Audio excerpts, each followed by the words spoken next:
Chapter कल मैंने आपको ऑरली एक्सप्लेन किया था, not for profit making,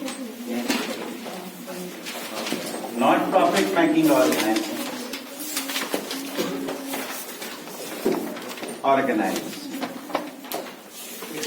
not for profit making organisation. हमारे बिजनेस ऑर्गेनाइजेशन को हम 2 कैटेगरीज में डिवाइड करते हैं।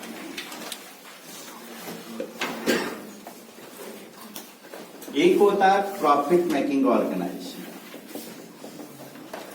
Profit making organisation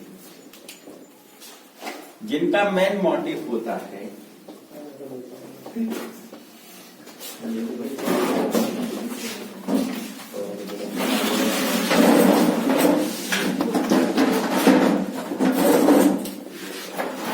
main motive होता है अर्न प्रॉफिट,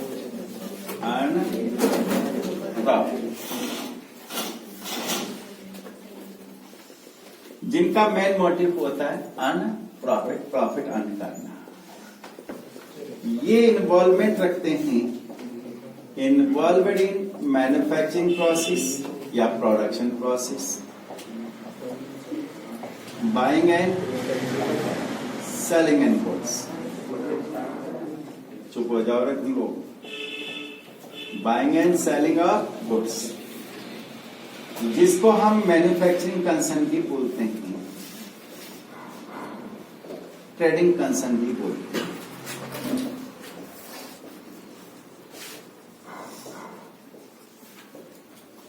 एक होता है not for profit making, not for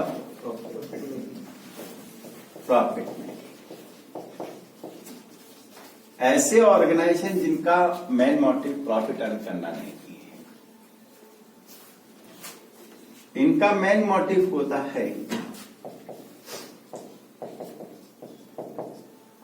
not earn profit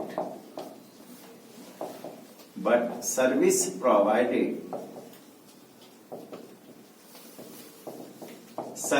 provided to its member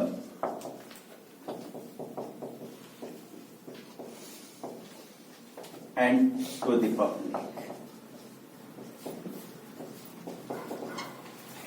इनका मेन मोटिव होता है नॉट अर्न प्रॉफिट, वो प्रॉफिट अर्न नहीं करना चाहते but service provided to its member and to public, वो पब्लिक को सर्विस प्रोवाइड करते हैं। इसमें क्या क्या इंक्लूड होता है?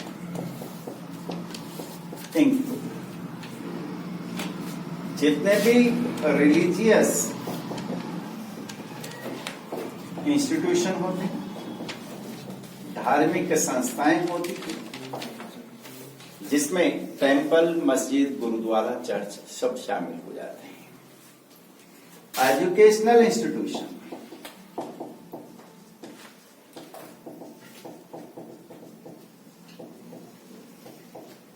स्कूल्स, कॉलेज, यूनिवर्सिटी, ये सब इसमें इंक्लूड हो जाते हैं। चैरिटेबल इंस्टीट्यूशन, जितने trust, club, and professional firm. Professional firm वो हो गई जो अपनी नॉलेज, अपनी डिग्री के बेस पर सर्विस प्रोवाइड करती है, जिसमें doctors, chartered accountant, advocate and others, ये होता है। सोर्स ऑफ फंड क्या होगा? सोर्स ऑफ फंड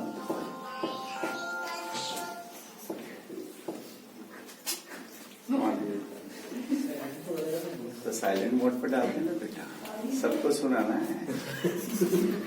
सर बेटा मैं प्ले कर देती हूँ। कल्ले मन में क्यों रखा बेटा?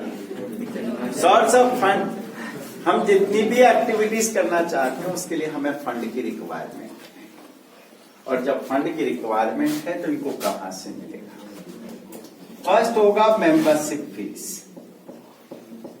Membership fees. या इसको बोलते हैं सब्सक्रिप्शन। ऐसे ऑर्गेनाइजेशन अपने मेंबर्स बनाती है और उन मेंबर्स से पीरियोडिकल बेसिस पर, टाइम बेसिस पर मेंबरशिप फीस चार्ज करती है। मंथली हो सकता है, क्वार्टरली हो सकता है, हाफ ईयरली हो सकता है, ईयरली। ये मेंबरशिप फीस 2 टाइप की होती है। एक होता है general membership fees,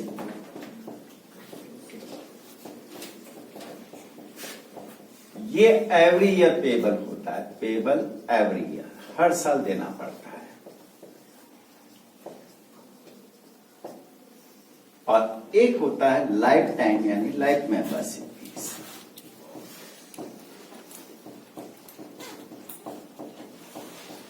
life membership fees only one time for life time के लिए, एक ही बार देना पड़ता है, paid one time in all life for all life. ये पूरे लाइफ के लिए केवल एक ही बार देना पड़ता है। जैसे किसी ऑर्गेनाइजेशन ने ये डिक्लेयर किया कि आप 1 ईयर के लिए मेंबर बनना चाहते हैं तो हम आपसे 501 रुपीज लेंगे। 3 इयर्स के लिए मेंबर बनना चाहते हैं तो आपसे 1100 रुपीज लेंगे। और आप फॉर लाइफ के लिए मेंबर बनना चाहते हैं तो हम आपसे 11,000 रुपीज लेंगे। यदि किसी मेंबर ने 501 दिया तो वो जनरल मेंबर है, एवरी ईयर देगा। और किसी ने 11,000 दे दिया तो वो फॉर लाइफ के लिए मेंबर बन गया। One time payable for for life, एक ही बार देना है, वो फॉर लाइफ के लिए मेंबर बन गया। सेकंड होता है एडमिशन फीस। एडमिशन फीस, इसको हम एंट्रेंस फीस भी बोलते हैं या इसको एंट्री फीस भी बोलते हैं। एंट्री फीस, ऐसे ऑर्गेनाइजेशन जब किसी मेंबर को एडमिशन देती है, न्यू मेंबर बनाती है, तो उनसे वन टाइम एडमिशन फीस लेती है या एवरी ईयर लेती है। वो उस संस्था के जो भी रूल्स और रेगुलेशन है, एंट्रेंस फीस। या ऐसे ऑर्गेनाइजेशन जो भी फेयर ऑर्गेनाइज करती है, कोई भी फंक्शन करती है, तो उस फंक्शन में कलेक्शन करने के पर्पज से टिकट सेल करती है, just like A pass. It is A entry पास। जिन्होंने ये परचेज किया है वही वहां पर, जिन्होंने पेमेंट किया एंट्री टिकट का, वही वहां एंट्री ले सकता है, तो वो कहलाती है एडमिशन फीस या एंट्रेंस फीस या एंट्री फीस। और थर्ड होता है डोनेशन। डोनेशन को हम 2 कैटेगरीज में डिवाइड करते हैं। जनरल डोनेशन, जिसको हम कहते हैं अनकंडीशनल, विदाउट एनी कंडीशन, बिना किसी कंडीशन के मिला। जनरल ऑब्जेक्ट पूरा करने के लिए डोनेशन मिला, जिसका यूज हम कहीं भी कर सकते हैं। एक होता है स्पेसिफिक डोनेशन या स्पेसिफाइड कह सकते हैं। स्पेसिफिक डोनेशन ये कंडीशनल होता है। क्या होता है? Conditional. Just like donation for building, donation for building, donation for furniture, donation for library books, donation for swimming pool etcetera, ground and pavilion. ये कंडीशनल है। हमें बिल्डिंग के लिए डोनेशन मिला है तो उस फंड का यूज वहीं होना है, अदर पर्पस में यूज नहीं होना है। नंबर 4th पॉइंट होता है income from investment. Income from investment, interest receive, यदि हमने किसी कंपनी के डिबेंचर्स में इन्वेस्ट कर रखा है, सिक्योरिटीज में इन्वेस्ट कर रखा है, इंटरेस्ट रिसीव होता है। यदि हमने किसी कंपनी के शेयर्स में इन्वेस्ट कर रखा है तो डिविडेंड मिलेगा। जनरली इंटरेस्ट रिसीव होता है। इनको शेयर में इन्वेस्ट करने के लिए इनके मेंबर अलाउ नहीं करते हैं। और number 5 other income. Other income, rent receive, income from entertainment,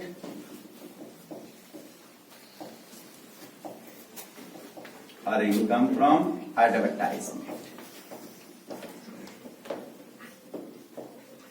advertisement, ठीक है। अब इसके फाइनेंशियल स्टेटमेंट के बारे में बताते हैं, पहले उतार लें।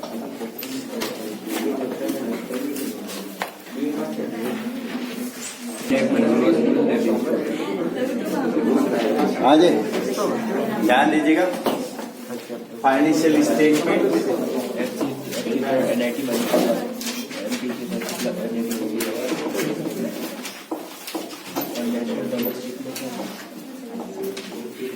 फाइनेंशियल स्टेटमेंट, इसमें एक पार्ट बनता है रिसिप्ट एंड पेमेंट का।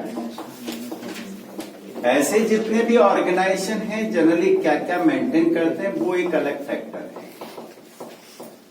वो अपने मेंबर्स का रजिस्टर मेंटेन करते हैं। क्या मेंटेन करते हैं? Register of members. उनकी लिस्ट बनाते हैं, कौन कौन मेंबर है, डेट ऑफ ज्वाइनिंग क्या है, वो कब से मेंबरशिप फीस पे कर रहे हैं, उनका सारा record with address contact number रहता है। सेकंड में उनका स्टॉक रजिस्टर, तो उनके पास क्या क्या प्रॉपर्टी है, दो तरह की, टैंजिबल और इनटैंजिबल, करंट एसेट्स और फिक्स्ड एसेट्स के रूप में, चाहे वो उन्होंने परचेज की है चाहे कहीं से डोनेट मिली, उनका स्टॉक रजिस्टर मेंटेन रहता है।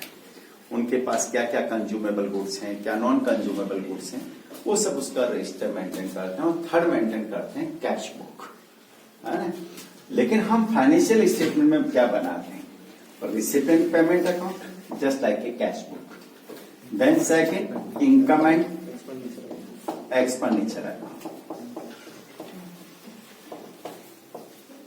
Income and expenditure account, and then third balance sheet. ये तीनों एक साथ एग्जाम नहीं पूछते। या तो receipt and payment separate question आता है इसका 4 मार्क्स का, और या इसका एक सेपरेट क्वेश्चन आता है जिसमें इनकम एक्सपेंडिचर अकाउंट और बैलेंस शीट प्रिपेयर करना होता है। और कई बार ये एक सिंगल अकाउंट पूछ लेते हैं, रिसिप्ट पेमेंट गिवन होगा, इनकम एक्सपेंडिचर अकाउंट प्रिपेयर करने के लिए आएगा 6 मार्क्स में। ठीक है, अब हम पहले अकाउंट की बात करते हैं, receipt and payment. Receipt and payment account की बात करने जा रहे हैं।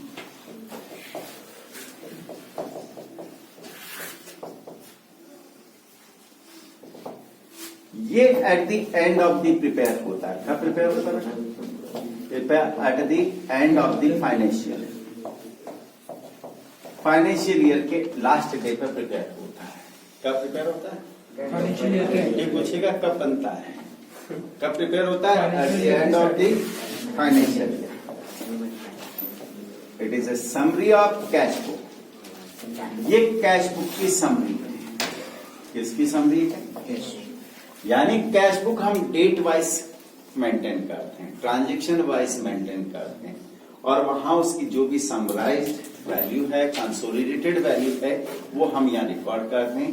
जैसे कैश बुक में हमने सैलरी पे किया एवरी मंथ अप्रैल टू मार्च, तो वहां एवरी मंथ जिस दिन सैलरी पे किया डेट ऑफ पेमेंट पर सैलरी टू कैश, और कैश में लिखते हैं बाय सैलरी। यहां इसमें आना तो है लेकिन वन टाइम आना, by salary summarised amount, it means consolidated amount, total amount paid during the year. पूरा साल भर में हमने कितना सैलरी पे किया वो कंसोलिडेटेड वैल्यू आनी है। समरी ऑफ कैश बुक, इसका मतलब इसका नेचर और रूल्स क्या होगा।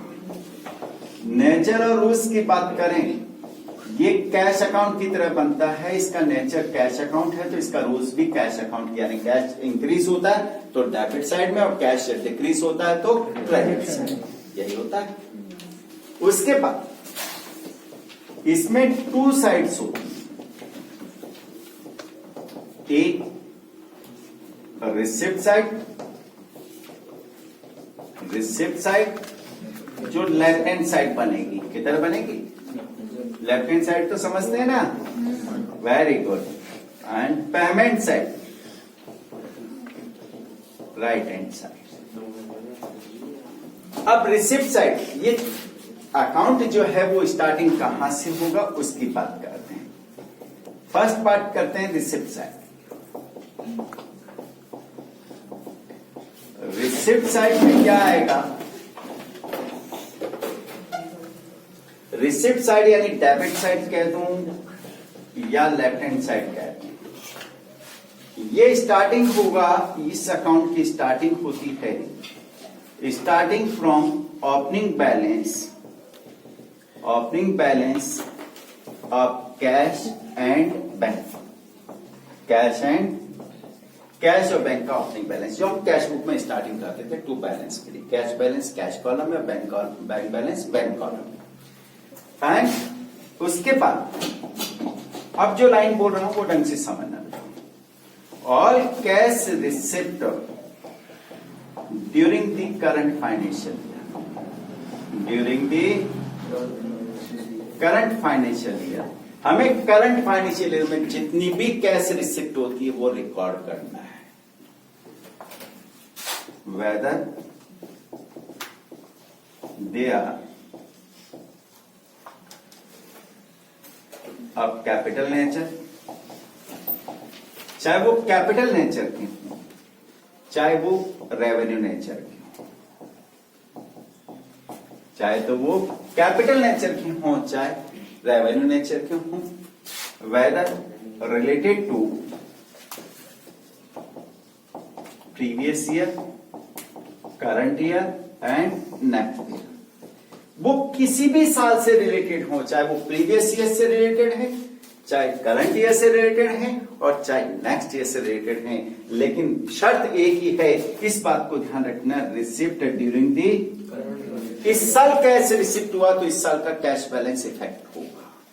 वो कौन से साल के, मैंने एक कस्टमर को गुड सेल किया, एक सिंपल बात करता हूं, मैंने एक कस्टमर को गुड सेल किया 5 साल पहले, 5 साल में कोई रिकवरी नहीं, इस साल कैश मिला है, रिलेटेड कौन से साल से, लेकिन कैश इस साल मिला तो कैश बुक में इस साल आएगा, cash received from debtors, cash account debit to debtors, तो कैश अकाउंट इफेक्ट होगा। सेम प्रोसीजर कि मुझे किसी मेंबर से मेंबरशिप फीस लेनी थी, लास्ट 3 ईयर से वो तो इंडिया से बाहर था, अब उसकी मेंबरशिप फीस अभी मिली है मुझे, और उसकी मेंबरशिप फीस अभी मिली है तो डेफिनेटली उसका मेरा कैश बैलेंस अभी इफेक्ट होगा, तो उसको इस साल के रिकॉर्ड करेंगे। उसके बाद सेकंड पॉइंट आता है, 2 minute, then second payment side. Payment side में क्या आएगा, all cash payment during the year, all cash payments during the current financial year, whether ये लाइन यहां पर भी ऐड करना है, whether they are capital nature either revenue nature, चाहे वो कैपिटल नेचर के हो चाहे रेवेन्यू, चाहे हमने सैलरी पे की, फर्नीचर परचेज किया, मशीनरी परचेज की, वो कैपिटल नेचर के, हमने कोई प्रॉपर्टी परचेज की, वो सब आएंगे related to previous year, current year और नेक्स्ट ईयर, लेकिन शर्त है कि हमने उसका पेमेंट करंट ईयर में किया हो। Then calculate closing balance of cash and bank. अब आपसे पूछ ले कि साहब ये अकाउंट क्या शो करता है, ये अकाउंट शो करता है कैश बैलेंस। क्या शो करता है बेटा, कैश बैलेंस शो करता है। दूसरी बात, इसमें नॉन कैश ट्रांजेक्शन रिकॉर्ड नहीं होते, non cash transaction can not be recorded, non cash transaction can not be recorded, वो इसमें रिकॉर्ड नहीं करेंगे। For example, depreciation on assets पर डेप्रिसिएशन चार्ज किया, it is a non cash expenses है due but yet not paid, it means outstanding expenses, outstanding subscription, membership fees, accrued income earned but yet not received, income or loss either profit on sale of fixed assets, on sale of किसी भी assets को cell करने से कोई भी profit arise हुआ, it is a non cash transaction, वो इसमें रिकॉर्ड